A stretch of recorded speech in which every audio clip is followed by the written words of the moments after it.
Hola, ¿cómo están? Muy buenos días.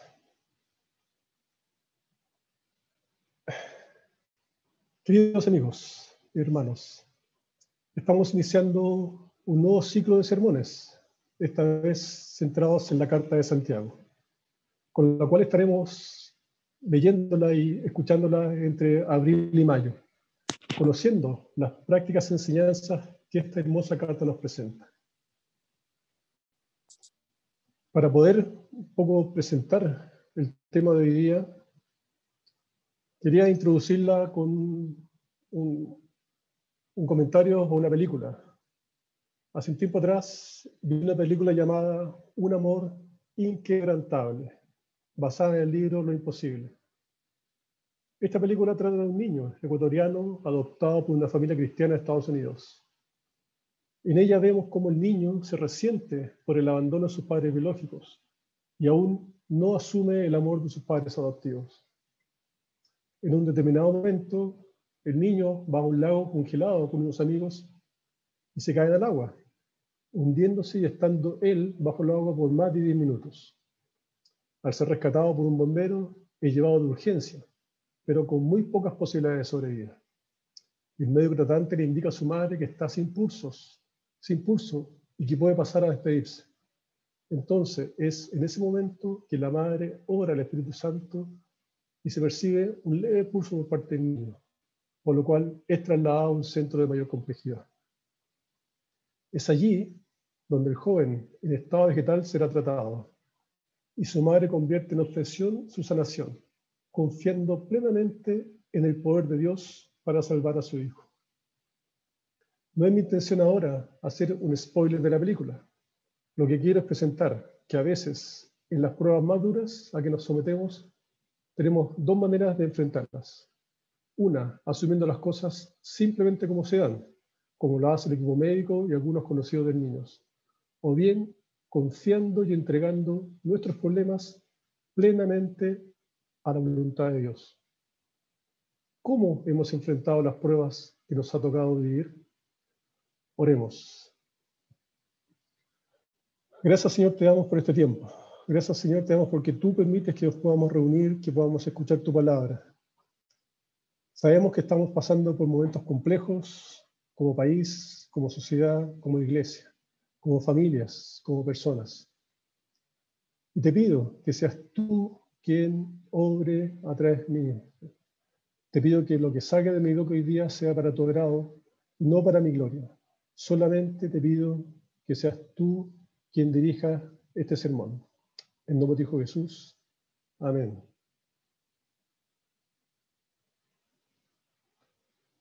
Estamos iniciando una serie de sermones basados en la Carta de Santiago. Entonces, como es el inicio de ella, me he tomado la libertad de hacer una pequeña introducción. En primer lugar, presentar al autor. Leímos en el versículo 1, Santiago, siervo de Dios y del Señor Jesucristo, a las 12 tribus que se hallan dispersas por el mundo. Saludos.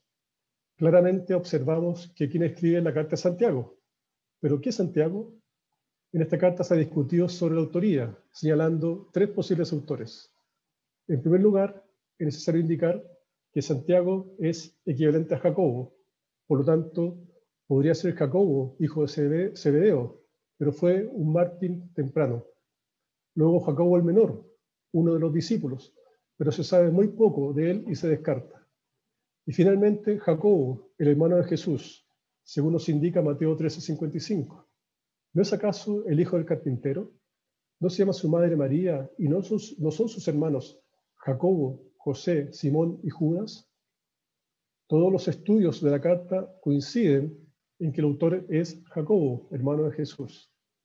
Esto debido a que Jacobo, o Santiago, es una figura relativamente importante en los inicios de la iglesia primitiva, tal como se indica en Hechos 15, 12 al 14. Toda asamblea guardó silencio para escuchar a Bernabé y a Pablo, que les contaron las señales y prodigios que Dios había hecho por medio de ellos entre los gentiles. Cuando terminaron, Jacobo tomó la palabra y dijo: Hermanos, escúchenme. Simón nos ha expuesto cómo Dios, desde el principio, tuvo bien escoger entre los gentiles un pueblo para honrar su nombre. También Pablo lo menciona en la carta de Gálatas, manifestando el apoyo que le había dado para extender el evangelio a los gentiles, como leemos en Gálatas 2:9. En efecto, Jacobo, Pedro y Juan, que eran considerados columnas, al reconocer la gracia que yo había recibido, nos dieron la mano a Bernabé y a mí, en señal de compañerismo, de modo que nosotros fuéramos a los gentiles y ellos a los judíos. Por lo tanto, Santiago era un hombre que conocía de cerca las enseñanzas y el mensaje de Jesús, como para poder transmitirlas y comunicarlas en una carta. Santiago se presenta como siervo de Dios y del Señor Jesucristo. Santiago, el hermano de Jesús, pudiendo presentarse como el hermano de nuestro Salvador, lo hace como siervo, manifestando una humildad plena, no reconociendo una condición de privilegio, sino que reconociendo a Cristo como su amo y Señor. Santiago, siervo de su Señor Jesucristo. La expresión Señor en el antiguo griego era muy significativa, ya que representa que reconocía a Jesús como Dios. Teniendo claro ya quién es el autor, es necesario que veamos brevemente cómo se estructura esta carta. La carta está escrita en 5 capítulos, en los que de manera muy práctica Santiago nos quiere presentar los temas que quiere tratar. Es así como veremos que en el capítulo 1, entre los versículos 2 al 11, presenta un esbozo de lo que tratará en mayor detalle en los capítulos siguientes. Santiago nos hablará de las pruebas de fe, de la sabiduría, el habla y el espíritu, la santidad y la pobreza. La carta de Santiago nos presenta temas como el sufrimiento, cómo enfrentar el pecado, a Cristo como un Señor que da, un Señor glorioso, todopoderoso, compasivo y misericordioso. La imagen de Jesús en Santiago es la de un líder que volverá y al cual debemos alabar y humillarnos frente a él. La carta está dirigida a las 12 tribus que se hallan dispersas por el mundo. Y en este punto muchos autores señalan que es una carta de los inicios de la iglesia primitiva, escrita entre los años 45 y 50 después de Cristo. Por tanto, enfocada principalmente a la iglesia judeo-cristiana. Una fuerte referencia a elementos judíos presentes en la carta. Está enfocada en la iglesia cristiana primitiva, formada por judíos cristianos, los que están esparcidos por diversas partes producto de la persecución romana. Por lo tanto, Santiago les escribe el mensaje del Evangelio asociando temas a su antepasado judío. Muchos podrían pensar que es una carta que está limitada a este contexto histórico. No obstante, es una carta que no tiene limitaciones de tiempo, muy contemporánea y que nos debiese hacer reflexionar sobre cómo enfrentamos todos estos temas en nuestros tiempos. Santiago termina su presentación con un saludos. En otras versiones, salud.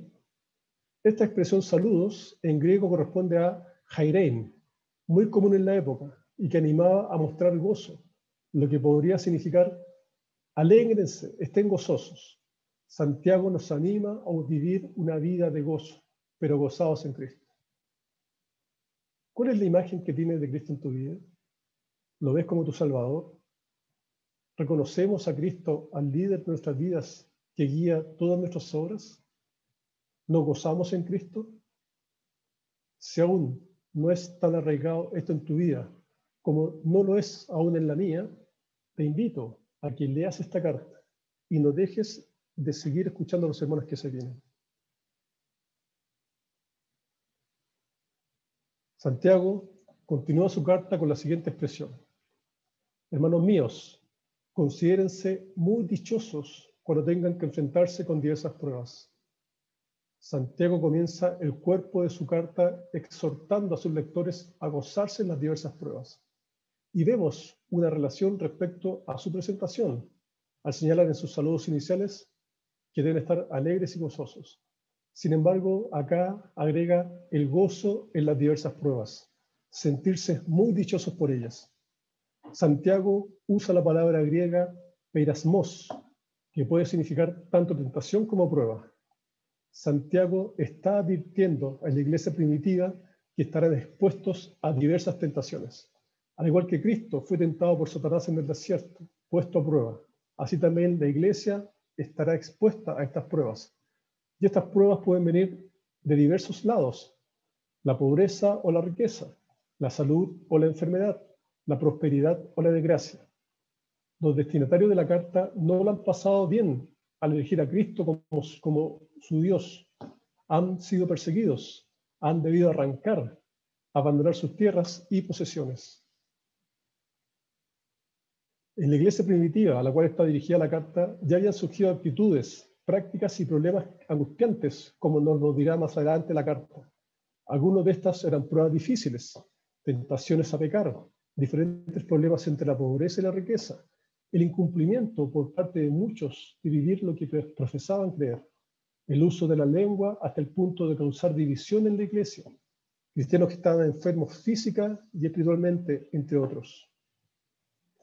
Queridos hermanos, estamos viviendo tiempos en los que estamos siendo sometidos a diversas pruebas en nuestra vida. Al momento de empezar a preparar este sermón, se me presentó un problema. ¿Cómo enfrentar este punto de las dificultades o pruebas que estamos viviendo sin caer en lo banal o en lo reiterativo? Algunos hemos vivido directa o indirectamente pruebas, problemas o dificultades personales o familiares desde hace muchos años. Además, hemos vivido como sociedad tiempos complejos, para algunos desde el estallido de la crisis social, para otros producto de la pandemia que nos ataca hoy día. Nos hemos enfrentado a dificultades complejas en lo laboral, lo económico, lo familiar, la salud, las relaciones sociales, entre otras. Hemos vivido momentos muy duros, muy dolorosos como comunidad. La partida de seres muy amados, la enfermedad de otros, el alejamiento de personas queridas, el distanciamiento y la falta de convivencia en comunidad. Santiago nos anima a enfrentar estas diversas pruebas o dificultades con gozo. Y quizás para cualquiera de nosotros que no ha sufrido de estos problemas, es muy difícil de entender, comprender o asumir este dolor con el gozo a que se nos llama. David Mathis, el editor ejecutivo de la página Deseando a Dios, en un artículo llamado El regalo invaluable de cada prueba, nos dice: una cosa es recibir el gozo en medio de la prueba de forma externa y reflexionar acerca de él teóricamente. Sin embargo, es muy diferente caminar a través de ella por nosotros mismos, experimentándolo internamente, en la práctica, remando contra las olas del mar de la aflicción, como quien está herido y busca desesperadamente que la dificultad y el dolor desaparezcan. Nuestras dificultades por sí solas no son para nada gozosas, y esto es parte de lo que los hace tan difíciles.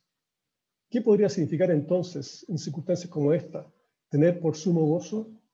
Cuando Santiago nos insta a tener por sumo gozo, no quiere decir que todo nuestro dolor, todas nuestras pruebas, todas nuestras dificultades sean la causa de nuestro gozo por sí solo. El dolor es dolor, no produce gozo en sí mismo. Las pruebas son pruebas, son fuente de gozos en sí mismas. En cambio, lo que Santiago nos quiere decir y lo que nos brinda el Evangelio de Cristo es un lente para ver la vida, una verdadera posición privilegiada de la realidad, a través de la cual podemos ver que aún las pruebas más difíciles de la vida cumplen un vital papel en nuestro gozo. ¿Cómo hemos enfrentado las diversas pruebas o dificultades que hemos vivido en este último tiempo? ¿Las hemos enfrentado con angustia o gozándonos en ellas? ¿Hemos comprendido quizás el sentido de estas en nuestras vidas? Debo ser muy honesto y franco. Han sido muy pocas las veces en las que he enfrentado las diversas dificultades o pruebas a las que me he visto enfrentado inmediatamente con el gozo que nos llama Santiago.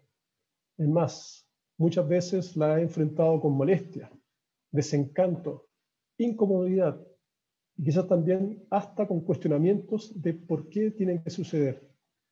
Y es ahí donde trabaja la tentación, en cuestionar lo que Dios quiere para mi vida.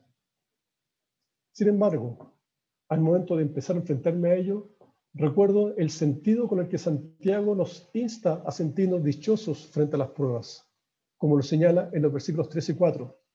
Pues ya saben La prueba de su fe produce constancia, y la constancia debe llevar a feliz término la obra, para que sean perfectos e íntegros, sin que les falte nada.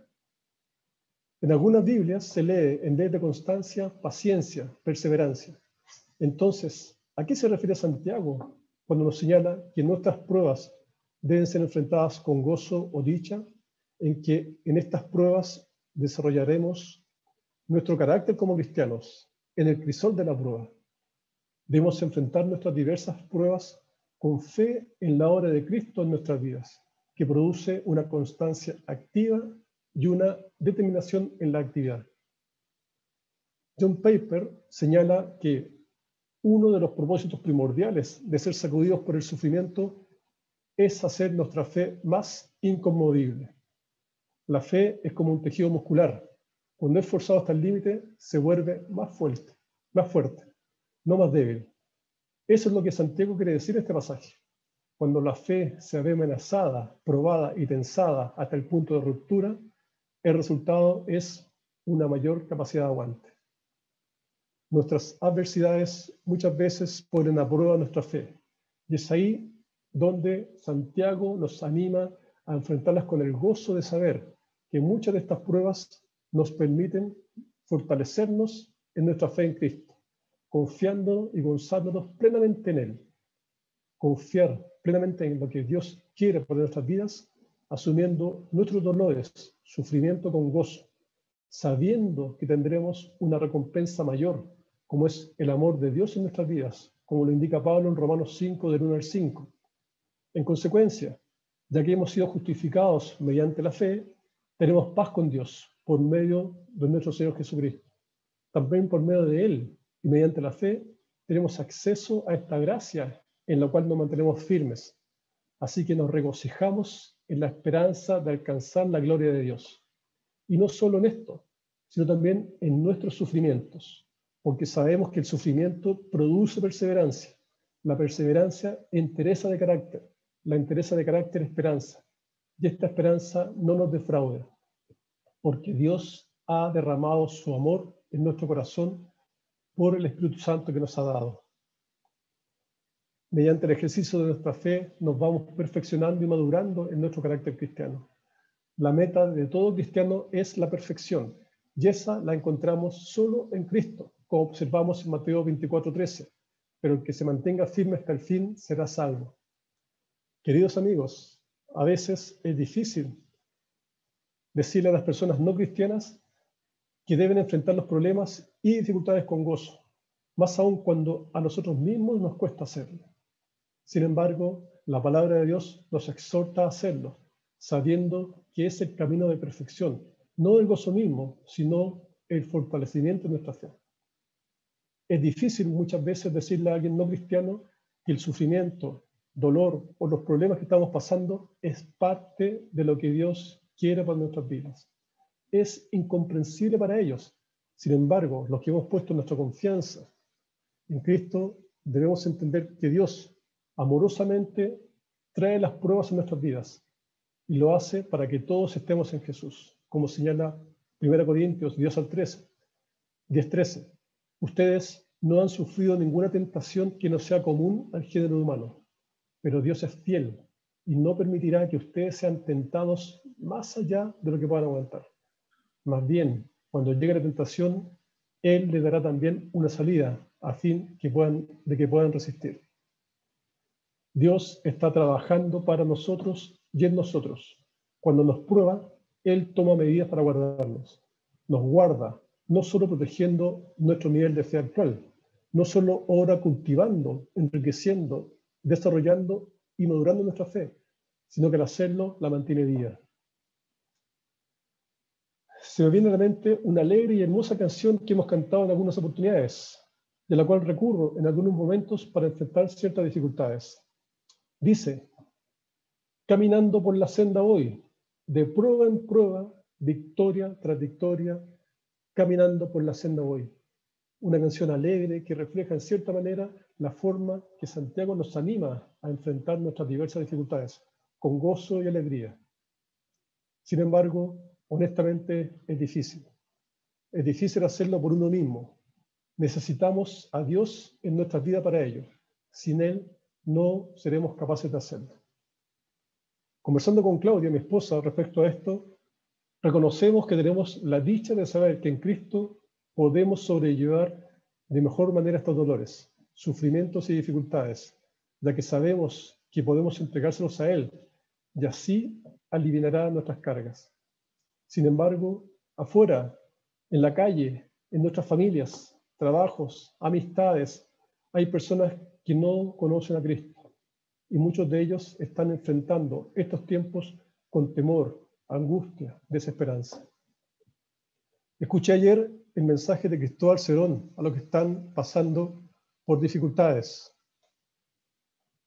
Un hermoso mensaje en el que nos recuerda que no estamos solos en esto, que Cristo está con nosotros y junto a nosotros, que debemos reconocerlo como nuestro Salvador y confiar plenamente en su voluntad, pero sobre todo que debemos presentar a Cristo como Salvador a quienes aún no lo conocen, que es en Él en quien debemos depositar nuestras confianzas de acuerdo a la voluntad de Dios. Entonces ahí me pregunto, ¿pero cómo sé cuál es la voluntad de Dios? Y Santiago nos la presenta en los siguientes versículos, del 5 al 8. Si a alguno de ustedes les falta sabiduría, pídasela a Dios, y Él se la dará, pues Dios da a todos generosamente, sin menospreciar a nadie, pero que pida con fe, sin dudar, porque quien duda es como las olas del mar, agitadas y llevadas de un lado a otro por el viento. Quien es así, no piense que va a recibir cosa alguna del Señor. Es indeciso e inconstante en todo lo que hace. David Nystrom, en su libro Santiago, nos indica que en el Nuevo Testamento la sabiduría va asociada a entender los propósitos del plan de Dios y la determinación de vivir de acuerdo a ellos. Entonces, cuando Santiago nos señala que debemos pedir sabiduría, lo que debemos hacer es pedirle a Dios que nos permita entender su plan, y eso solo lo encontraremos en su palabra. La sabiduría que acá observamos es más que mero conocimiento. El conocimiento puro, sin aplicación, no tiene sentido. A lo que nos llama Santiago es conocer la palabra de Dios, pero en la práctica, aplicándola en los momentos de dificultades o pruebas. Pero esto no es natural en nosotros. Por lo tanto, debemos pedírsela a Dios con una oración sincera y no será dada con generosidad, como señala Mateo 7:7. Pidan o se les dará, y se les dará. O Juan 14:13. Cualquier cosa que ustedes pidan en mi nombre, yo la haré. Así será glorificado el Padre. Santiago nos anima a depender de Dios en la oración, pidiendo a Dios que nos permita comprender, en primer lugar, por qué pasamos por diversas pruebas y segundo, de qué manera las podemos sobrellevar. Paul Tripp señala que mientras estuvo enfermo 10 días en el hospital, en los momentos de dolor y desánimo, su esposa le daba ánimo y palabras de aliento. Sin embargo, le decía siempre 5 palabras que necesitaba escuchar. Paul, tu Señor está cerca. Estas palabras le permitieron comprender que nuestra esperanza no se encuentra en entender por qué Dios trae dificultades en nuestras vidas. Nuestra esperanza no se encuentra en la creencia de que, de alguna manera, avanzaremos mientras aguantamos. Nuestra esperanza no se encuentra en los médicos, abogados, pastores, familia o amigos. Nuestra esperanza no se encuentra en nuestra resiliencia o ingenio. Nuestra esperanza no se encuentra en ideas o cosas. Aunque podamos recurrir a todos ellos en busca de ayuda temporal, en última instancia, nuestra esperanza descansa en la presencia fiel y amable del Señor con nosotros. Esa es la sabiduría a la que nos llama Santiago, a pedir a Dios su presencia permanentemente en nosotros. Y esta petición tiene que ser firme y sin duda, ya que al dudar dejamos de confiar plenamente en la presencia de Cristo en nosotros. Cuando dudamos de la presencia de Cristo en nuestras vidas, dejamos de depender de Él y buscamos soluciones a nuestras pruebas y dificultades en nosotros mismos. en nuestras propias capacidades, minimizando el sacrificio de Cristo en la cruz por nosotros, dejamos de creer en Él. Nos transformamos en esas olas que señala Santiago, sin sentido, sin rumbo, buscando por acá y por allá soluciones o explicaciones, y nos olvidamos de lo que le hemos pedido a Dios y al final no lo recibimos o no nos damos cuenta de que ya se nos ha dado. ¿Cómo han sido nuestras oraciones en este tiempo? ¿Hemos puesto nuestra confianza y entendimiento plenamente en lo que Dios quiere para nuestras vidas? ¿O por el contrario, nos hemos comportado como esas olas, sin rumbo y sin sentido, transformándonos en personas de doble ánimo? Santiago finaliza esta primera parte del capítulo 1 dirigiéndose a los pobres y los ricos, señalando los versículos 9 a 11. El hermano de condición humilde debe sentirse orgulloso de su alta dignidad y el rico humilde de su condición, de su humilde condición. El rico pasará como la flor del campo, el sol sale, seca la planta con su calor abrasador. A esta se le cae la flor y pierde su belleza. Así se marchitará también el rico en todas sus empresas. Puede parecer que se rompe el hilo del tema al hablar de pobres y ricos como enfrentados entre sí. Sin embargo, Santiago nos quiere presentar que la humildad es el camino para encontrar el gozo en Cristo. Continúa hablando de la fe y mantenernos firmes frente a la tentación. Tanto los pobres como los ricos estamos sometidos a tentaciones, por lo tanto, debemos enfrentarlas de la misma manera. El pueblo cristiano está viviendo en dispersión, expulsado de sus tierras y posesiones, llevando quizás una vida miserable y con preocupaciones.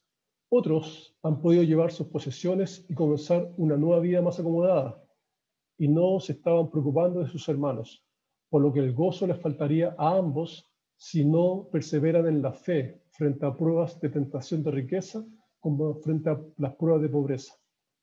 Ambos están expuestos a pasar diversas pruebas, pero no las superan como pobres o como ricos, sino como hermanos. Y así Santiago los llama. Santiago nos enfrenta, nos anima a enfrentar nuestros problemas de una manera humilde, conociendo que por nuestras propias capacidades no somos capaces de superarlas. Debemos abandonarnos completamente y depender de Él solamente. Hay veces en que confiamos nuestros problemas o dificultades a nuestras propias riquezas, que se transforman en nuestros dioses, trabajo, casa, autos, estudios, etc. Y dejamos de depender de Cristo en nuestras vidas. Santiago nos recuerda que nuestras posesiones son pasajeras y se marchitarán como la flor al sol. Sin embargo, tenemos una riqueza eterna en Cristo, como herederos de su gloria, justificados solo por fe, presentándonos humildemente ante Él.